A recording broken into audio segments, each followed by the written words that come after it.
অন্তর্বর্তীকালীন সরকারের সাবেক আইন উপদেষ্টা আসিফ নজরুল এবং তার ব্যক্তিগত সচিব মাসুমের বিরুদ্ধে শত কোটি টাকার দুর্নীতির অভিযোগ উঠেছে।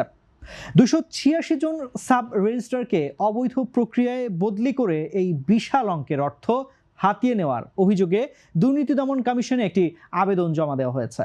সুপ্রিম কোর্টের আইনজীবী ব্যারিস্টার এম সারওয়ার হোসেন আজ বুধবার দুদকের কার্যালয়ে এই আবেদন দাখিল করেন। অভিযোগে বলা হয়েছে, মাত্র 8 মাসে নিবন্ধন অধিদপ্তরের প্রায় অধিকাংশ সাব রেজিস্ট্রারকে নীতিমালার তোয়াক্কা না করে ঘুষের বিনিময়ে বদলি করা হয়েছে।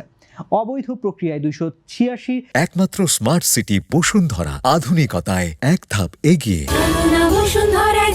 সাব রেজিস্ট্রার বদলি করে শত কোটি টাকা দুর্নীতির অভিযোগ অনুসন্ধানে অন্তর্বর্তীকালীন সরকারের সাবেক উপদেষ্টা আসিফ নজরুল ও তার পিএস মাসুমের বিরুদ্ধে দুর্নীতি দমন কমিশনে আবেদন করা হয়েছে। গত অক্টোবর থেকে চলতি বছরের এপ্রিল, এই 8 মাসে সাব রেজিস্ট্রার বদলি নিয়ে শুরু হয়েছে এক মহাযজ্ঞ।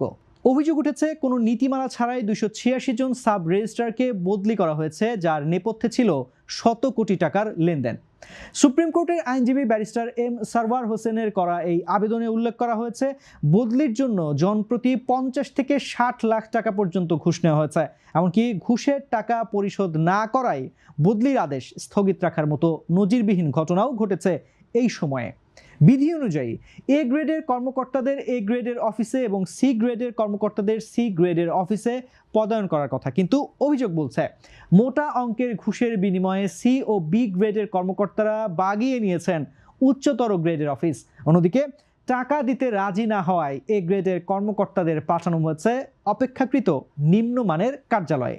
পরিস্থিতি এমন পর্যায়ে পৌঁছায় যে গত বছরের 1 জুন আইন মন্ত্রণালয় এক বিশেষ বিজ্ঞপ্তিতে আর্থিক লেনদেন থেকে সতর্ক থাকার অনুরোধ জানায়।